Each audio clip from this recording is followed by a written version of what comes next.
We talk about Dean only straight the demon coming.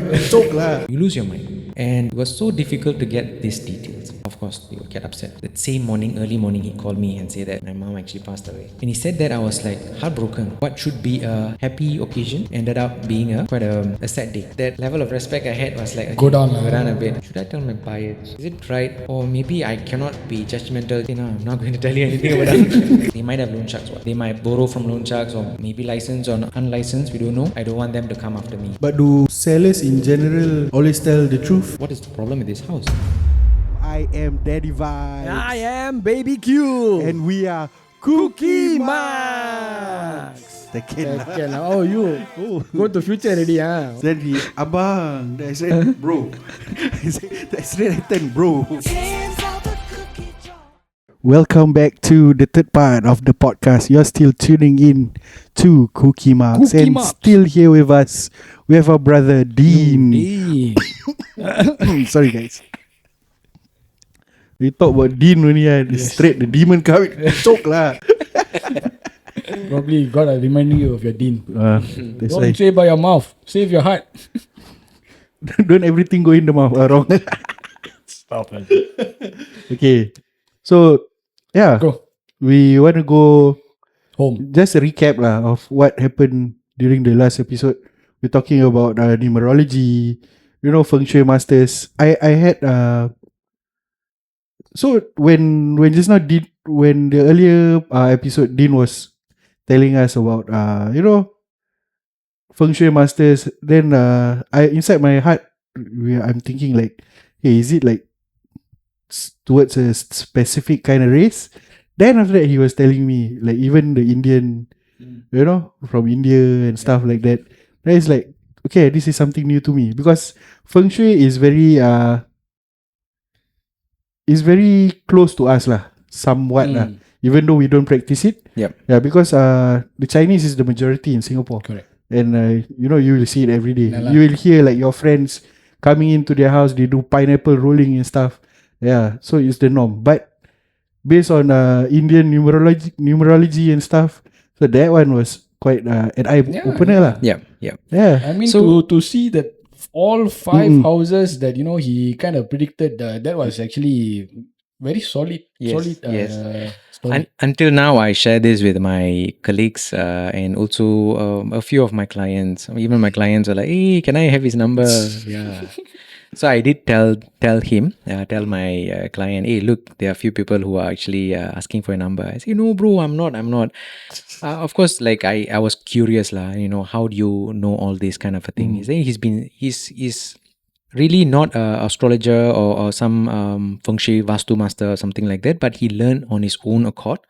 He did have some backings and some understandings. He got some of this knowledge from some priests in India. So he said that he's not really fully. Like whatever he has learned is up to his palm lah. In Tamil they used to say this Kaiyalavu. Kaiyalavu, but there's the sea of knowledge. There's a sea of knowledge. So he's very humble. Then he was telling me that, I was just jokingly telling him, hey, look, I was actually going to buy a house during the time when you were selling and buying, and I eventually wanted to consult you. But of course, it's against my Religion, faith lah. They say, no. Then he was like, bro, you shouldn't. In fact, I thought he would encourage me, but he told me, bro, you shouldn't. Don't go in my way.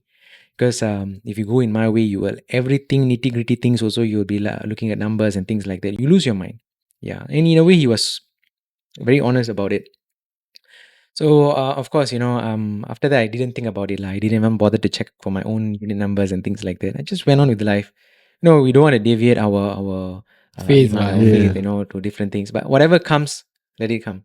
Yeah, true. Let it be the hands of God and let it be going through. Yeah. So having said that, I also have a few clients who are die hard, into Feng Shui, this and that. One of the first few clients that I had, I was serving a buyer. He had many, many requirements. Not only the main door facing, not only the number. He also had another 2 more requirements, which was very unique. The master bedroom has to be on a specific direction, plus the stove supposed to be facing on a certain angle. Fire element.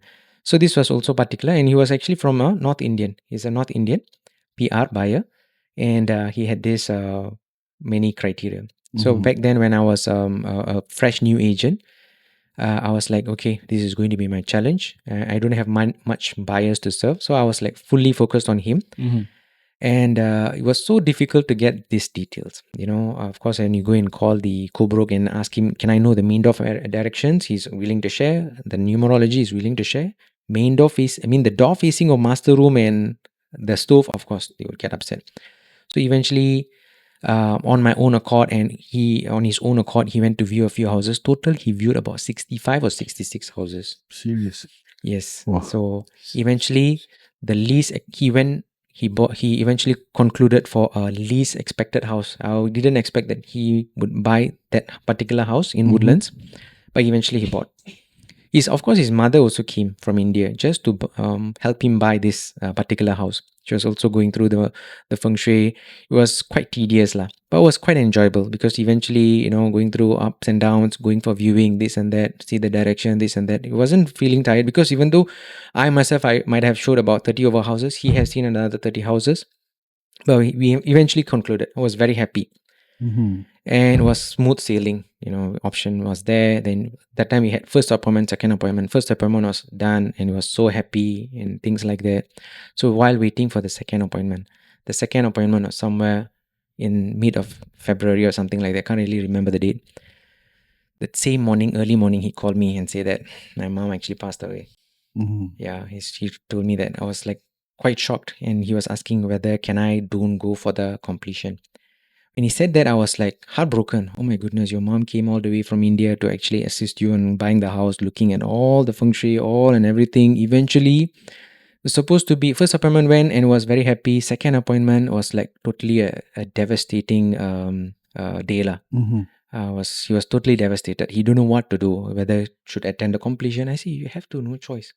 Or you want to get an POA. Eventually, we got someone, the immediate family member, to come down as a POA, sign on behalf and things like that. And what should be a happy occasion ended up being quite a sad day. So of course he didn't move into the house immediately and things like that. He didn't live happily. The main reason why the mother wanted each and everything to be in the specific way was to make him happy. But eventually it didn't happen. Yeah, and of course he didn't renovate the house. He had a lot of ideas. He wanted to bring some contractors from overseas to get a particular design, an Indian arch design. He was sharing all these ideas, but he didn't do it. For the next 5 years, he just stayed there for the sake of staying there. And then at the end of 5 years, he told me, let's just sell it off. Yeah. So this was one of the sad thing after going through so much of pain, and we still bought, but the thing is he wasn't happy. Yeah. And then of course another story that I want to share with you is actually Feng Shui masters. I have actually shared with you in the previous episode that some Chinese buyers, they bring their own Feng Shui masters. So in Indian community, they don't have so-called Feng Shui masters. They have this some specialists, they call it. They also bring their like a string kind of a thing, or a compass and things like that. They also do, and not very common, not as common as Chinese buyers. Okay. Yeah, not as common as Chinese buyers. Then there this particular episode where I brought a few buyers. So was serving a few buyers, and they were they have this contact of this young guy. This young chap was about maybe in mid-30s and things like that. So it's quite well known in that particular community, in that part of Singapore, where every buyer hey, I know this guy, let's pay me and come and things like that. So the first time I met him, I was quite impressed. I was very energetic. He told me when he come into the house already, he say this is good, this is good, this is bad. This probably might have someone stayed in this house, a very old person. And then I was like, hey, yes, correct. There used to be an old lady here, but she moved to a community hospital and things like that. So it was it gave me a good impression. Wow, this guy is good. Probably we might want to recommend this guy to other Indian buyers who are particularly looking for Vaastu specialists or something like that. Okay, so that's what I thought. And I did share a few of my buyers. And subsequently, he also got to know me, and he also got my contact and things like that. And some of the viewings, subsequent few weeks or few months later, I bump into him again. And this time we were going for a second viewing. This guy called me, bro, you're the agent, right? Hey, tell me something about this house. Yeah. So I got a bit taken aback. So, bro, I thought you are a specialist. You must be, having some special knowledge and things like that. Why don't you use that? Specialist. Okay. So I did told him, okay, bro, this one is a corner unit. I think the next door is a small Chinese family, and at the same time, this previous owner is an empty house basically. The previous owner was also a Chinese, and then it's a administrative case. That means all the owners of the house has passed away. One of the immediate family member is the one who's taking over of the over this house. So I was like, okay, probably this is the maximum I can tell you. Maybe you might want to just come and inform. I mean, just talk to the buyers. Eventually, he came. So I know back of my mind, I've already Given the him information, two information, but not out of my own accord. But he's actually asked for it. Immediately, he came and he put up a show saying that, oh, this owner have actually passed away. Yes, we know. Yes. And then, but of course, the buyer was like impressed. Oh, yeah, how did he know? He doesn't know. I haven't informed. Both the couples were like looking at each other. Did you tell him? No, I didn't tell. Did you tell him? No, I didn't. So I was like, hey, bro. Then at the side, he come and tell me, bro, you did a good job, but you sure you know? Yeah. So I was like taken aback. That level of respect I had was like, okay, Go down, go lah. down a bit. Okay, never mind. Let's not, judge. Probably this time around. So I just kept it cool, and I didn't see him for So at maybe first a you couple. thought it was a one-off thing, ah? Yeah. So I didn't like keep it. I just kept it quiet. I didn't say anything. But at the back of my mind, should I tell my buyers? Is it right? Or maybe I cannot be judgmental just by giving him this two information. So many months already, probably 1 year already. I can't really recall how long. I bump into him again. Okay, this time around, even the first viewing, I mean, I was serving my seller. I was selling a house, and he brought this buyer. He came along with the buyer. Okay, this was somewhere in Bukit Batu or what. I can't really recall lah. He came and said, "Hey, bro, remember? No, I didn't know it was you." Oh, then he was like, "Okay. He tell me something about the house." I say, "No, I'm not going to tell you anything about the house." One time you kena Yeah. nobody. Say, I'm not going to tell you anything. Come on, lah, bro. No, this and that. See, I know that you have actually recommended me to some of your clients also. Thank you so much, this and that. Just help me lah, this kind of thing. But no, bro, this is not ethical. People trust you, you engaged you and things like that. And then you want to come and backfire. I don't think it really works. So maybe you might want to, do your thing lah. Do your thing. If you have a thing in the first Yeah. place. So what you want me to know? Whatever I have already spoken to your buyer's agent already. Things like that. It's something that I'm not. You have yet to say. Yeah. So I know already. Okay, this is kind of a scam. Okay. So, but of course, I can't say everyone is a scam because I also came across. I mean, these are young people. I mean, this guy is probably in his mid-30s. I also came across one more young lady, and she's quite well known in social media. So my client was actually telling me. So I sold their 5-room from Bukit Batu and bought them another house in Bukit Batu as well. And she was quite well known. And then they were talking about this lady. Then back of my mind, I already got a bad experience. What? Yeah, these people are just up for money and scam and things like that. Okay, let's not be judgmental, but let's go and dig deeper. So the second viewing, I just followed along and actually eventually came across this, and I was quite impressed. Okay, the house is also empty. Usually people see the empty house, they have a lot of things speculating at the back of the mind. What could have been the reason the house is empty? Something happened or something. Yeah. So when she came in, she looked around the house genuinely. She said, "There used to be an altar here. Where's the altar?"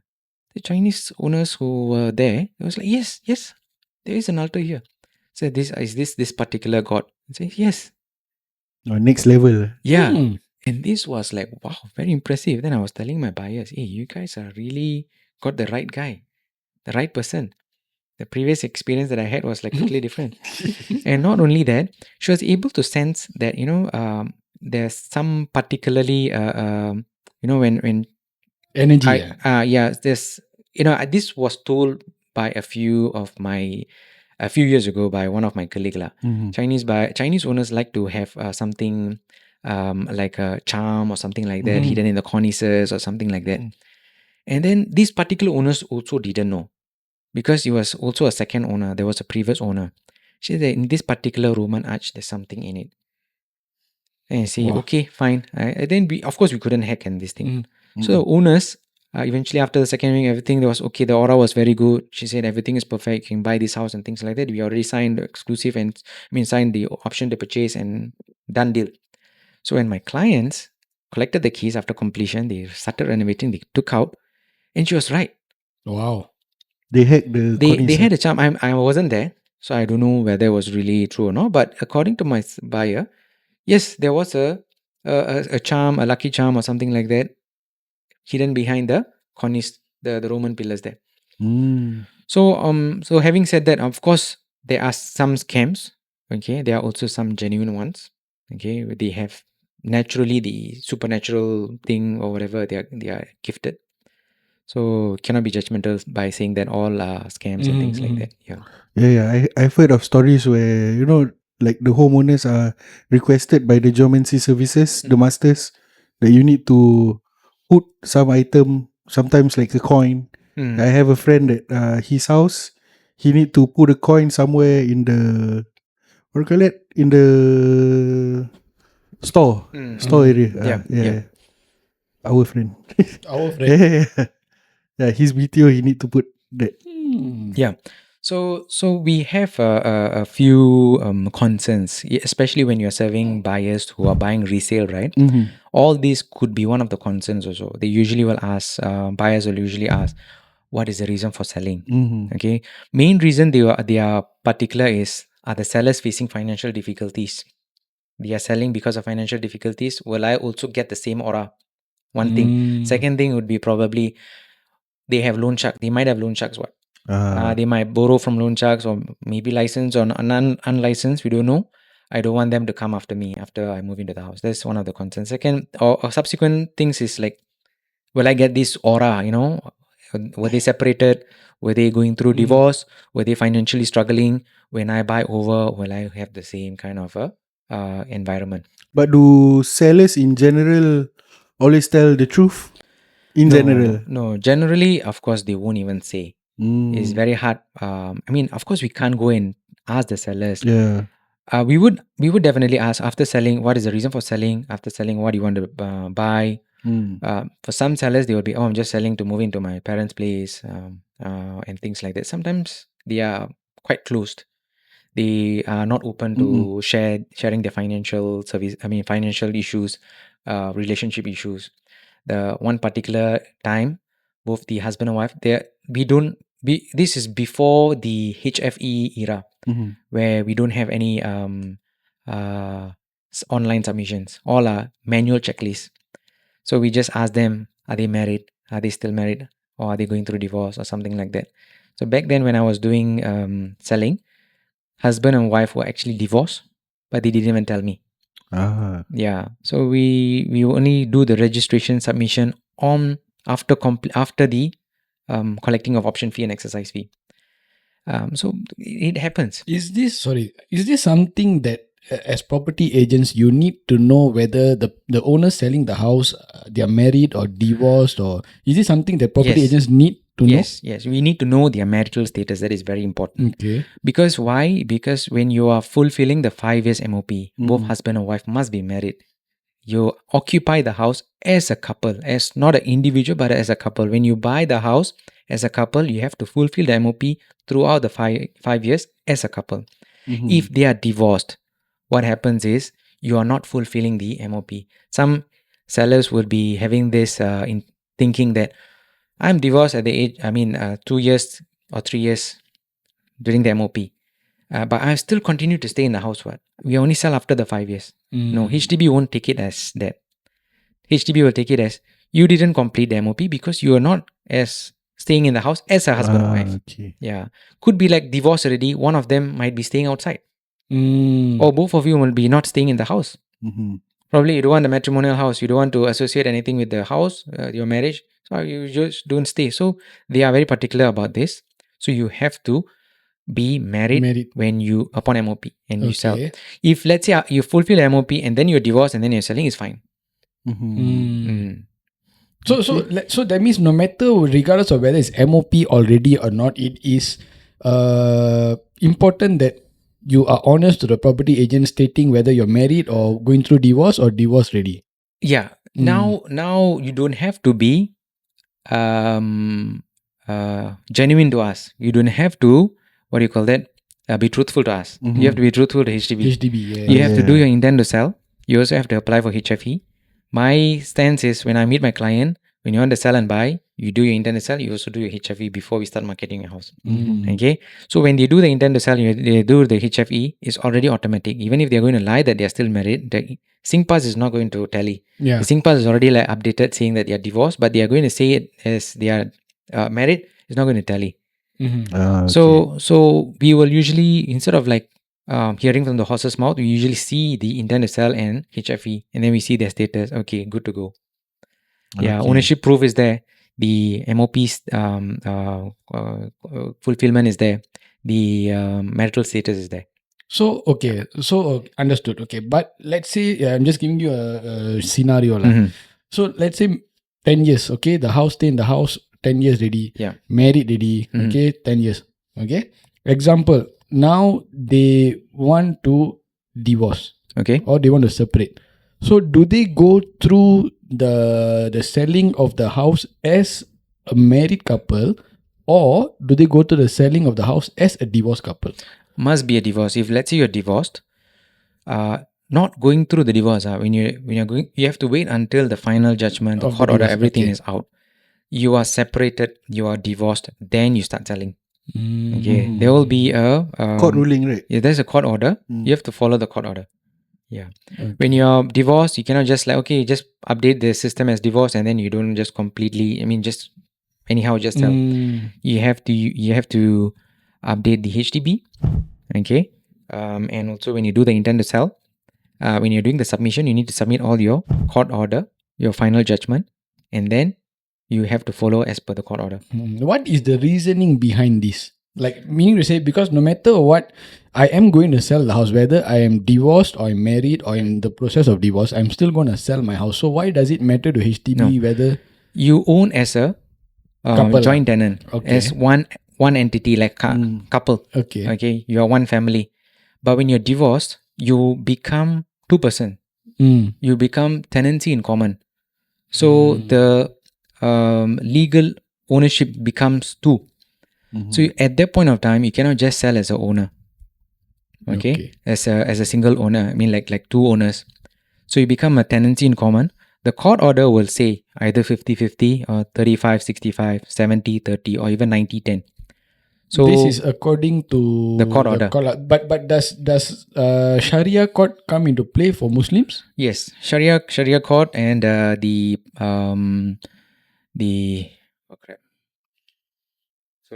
Okay, bro. Sharia and the civil law, civil marriage, both the has a court order and they also have the division. Yeah, so you have to follow according to the division. I see. So there are also other things like, depending on how the court order is going to be, depending on how the plaintiff and defendant is agreeable. Most of the time it's like 50-50. Sometimes they fight and ask for more. And the ex-wife, for example, gets 90, the ex-husband gets only 10. On top of that, some of the CPF is also going to her, or probably to retain the house. The court order must must be straightforward to sell in the open market. If it doesn't say to sell in the open market, it's only by way of transfer to the ex-wife or whatever it is, whoever it is. Understand. Yeah. So it's quite crucial. Following the court order is very important.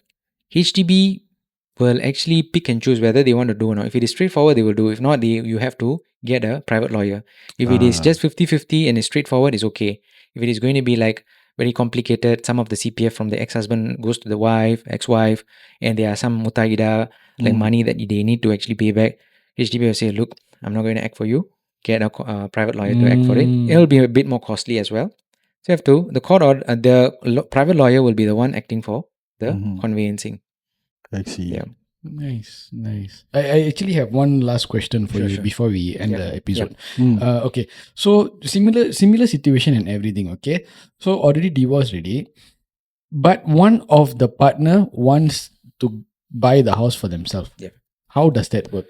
Of course, again, the court order must be specific by way of transfer or by way of sale. When both are there, either sale or by way of transfer, it's usually a bit complicated. One of the parties, the defendant, the plaintiff would actually want to get hold of the house. So we will let them decide first.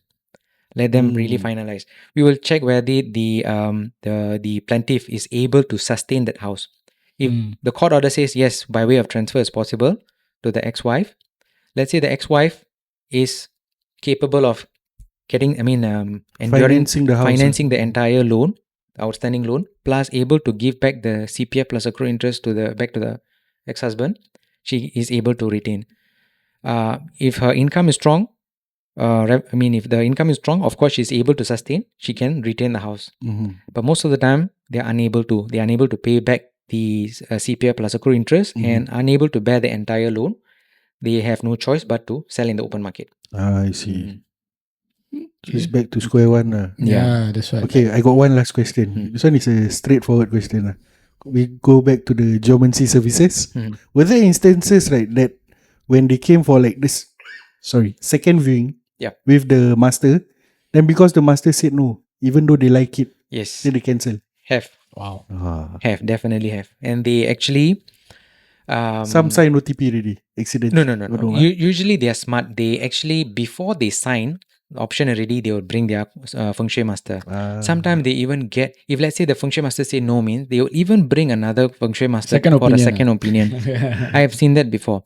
They really like the house, high floor. Wow, unblocked view. Why is this? What is the problem with this house? But coincidentally, the second Feng Shui master also said no, sorry.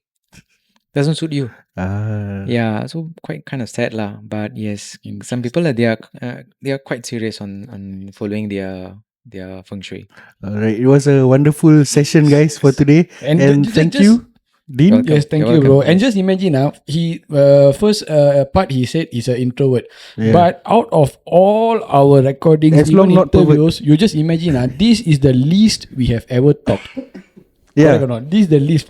He said introvert, but this is the least we have ever talked. Yeah. So it's a good thing. Great So improvement. if our from being guests introvert. can carry the show, we let them carry the show. Yeah, we just keep quiet, ask questions. Anyway, I also have a lot of questions now, but it's okay. We shall keep it for our next session with you. Thank you once again for Thank you, guys. sponsoring Thank this you, guys. space for us No to problem. use. We appreciate you. And of course, sponsoring this episode. This episode. Thank you, guys. PropNex, Thank you, guys. Fauzia and Dean, their number is up 8555 7000. Feel free to contact them. Till then, stay tuned for another episode of Cookie Map. Ciao, chin, ciao. Cheers.